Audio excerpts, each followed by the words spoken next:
Right then, just a thinking Thursday, Friday.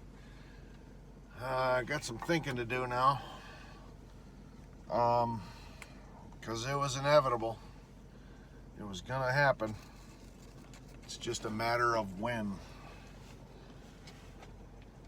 In order to get to work, it's about a 30-minute drive. 45 for me because I usually go slow. I set my cruise at 50, and I'm on this county highway, and it snakes and it twists and it goes through farmland and forest and stuff like that. So there's critters. And this morning I'm rolling to work, and it's kind of rainy and overcast. Visibility's not so great, and I tagged a bambi. Yeah. The poor little guy was coming up out of the ditch. There's literally nothing I could do. Normally there's not a lot of traffic on this highway in the morning. There is right about the time everybody's going in to work, but usually there's not a lot of traffic, and that's why I love living where I'm living, because when I lived down South Central, I had rush hour traffic on the interstate. If you timed it wrong, man, it looked like you were driving through Chicago during rush hour. And up here where I'm now, I'm lucky to see 2 cars on that highway on the commute into work. So I was cruising along. I had the cruise control set at 50, and this little fawn, spotted fawn, was down in the ditch. He blended in. He came shitting out of the tree line, and he blended in so good I didn't see him until the last second. And then at that particular moment, there was a car coming at me from the opposite direction, and there's nothing I could do.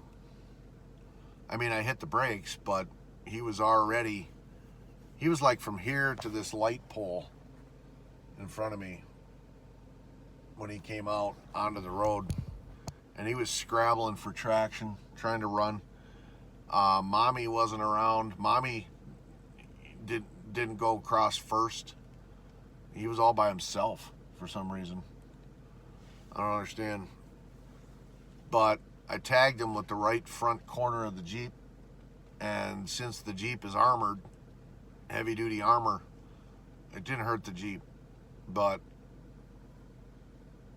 he didn't make it. And I'm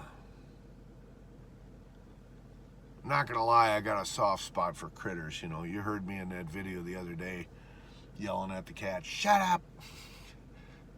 I'm just being silly with her. She knows. Doesn't faze her anymore. But I got a soft spot for critters, man. That's why I can't deer hunt anymore. And man, that bothered me bad. It's gonna haunt me for a couple of days now.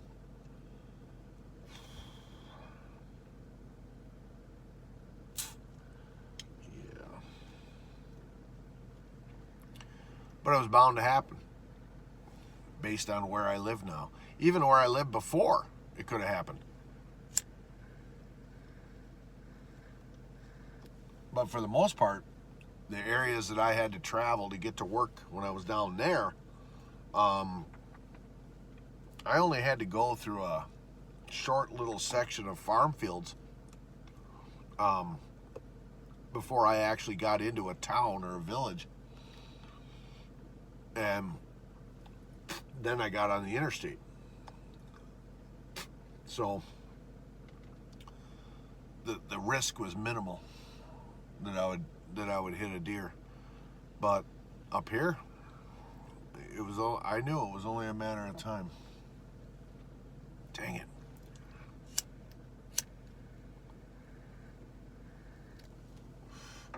Didn't hurt the Jeep, like I said.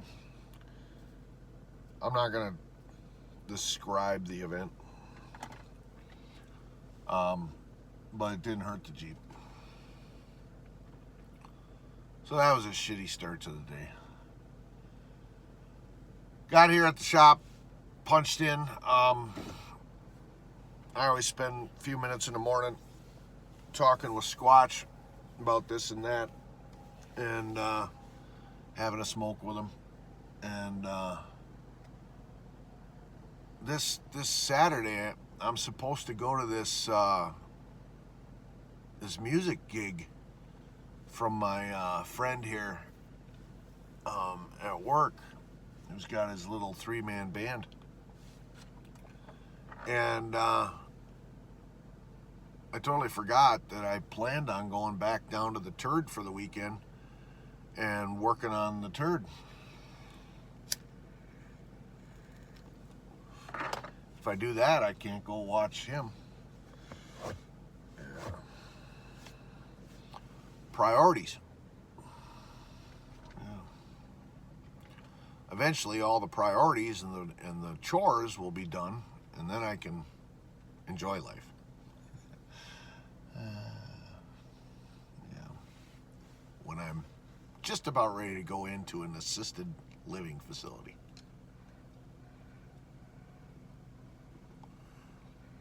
Yeah. Anyway, so I probably won't be going to that.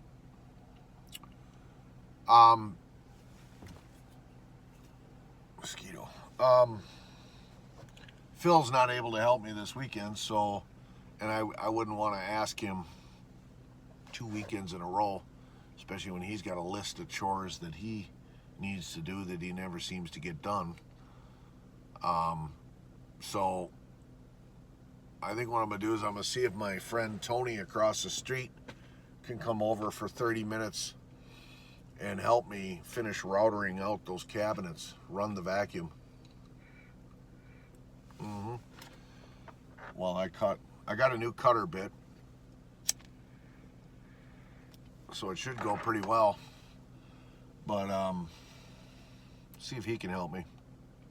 I'll get a message out to him today, just so he can plan ahead. Damn, the skeets are bad over here in the woods line. But anyway, so yeah, I'll be going back down there and working on that some more, instead of going to some seedy bar and watching a band. So it is what it is. Yeah. Other than that, not much new to report. Oh, again, I was talking to Squatch, and I was talking about how I got this trout stream forming in my yard from all the erosion. And he told me about a feed mill here in town that has grass seed that will pretty much grow anywhere. They said that the highway department uses it when they do some work in a ditch or something. They tear it all up, like if they're trenching in gas piping or something like that, underground utilities. They use this particular grass seed to reseed the ditch when they're all done. And this lady said, damn, this shit will grow in gravel. It's some special formula. So Ian bought a bag of it. He said it's expensive. 10-pound bag is like $100. So he bought a bag of it, and he put it down in an area in his front yard. He just had his front yard redone. He had a brush clearing company come in and take out all the scrub brush and the shit weeds and shit like that. Basically just pulverize everything and loosen up the dirt to make a nice lawn. He's got a big lawn in front of his house. And in one particular spot, he bought a bag of this stuff and he put it down, and he said, "Oh my God," he said, it grows fast. You don't have to do any prep with it. You don't have to cover it with straw or mulch or anything like that, like you do all these other grass seeds. You just scatter it on the ground, and it germinates and it takes root, and he said it's dark green, it's lush, it's good looking stuff. So I think I'm gonna pull the trigger and buy a bag of that, and I'm gonna broadcast spread that on that area sloping down to the lake that's washing out, and then the root structures from the grass will hold the soil together and prevent the erosion. It'll keep the dirt in place. Yeah, so I'll probably go to the feed mill today and pick up a bag of that. Since we're getting all this rain, it's the perfect time to scatter that stuff and see if I can fix that area. Well, something updated on my route. Let's take a look here.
All right, so anyway, sorry to keep you waiting for that.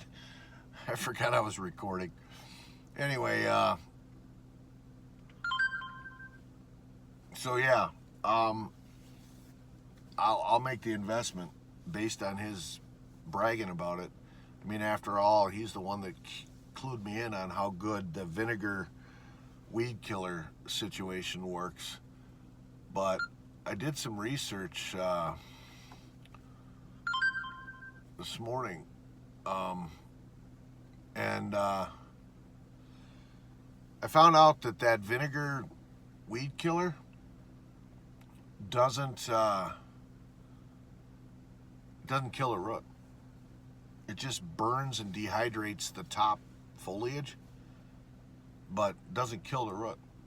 So the weed is going to come right back. You'll spray it, and it will, a couple weeks, it'll show back up. So I don't know if I'm a fan of that. I'll be out there spraying vinegar all the time.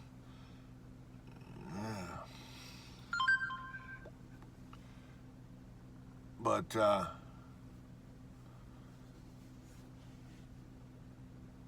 yeah, so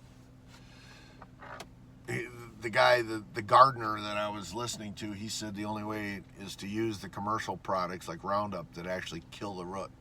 Then the weed doesn't come back. I don't know. We'll see. I'd much rather use the natural alternative than have all the herbicide washing down into the lake. That's for sure.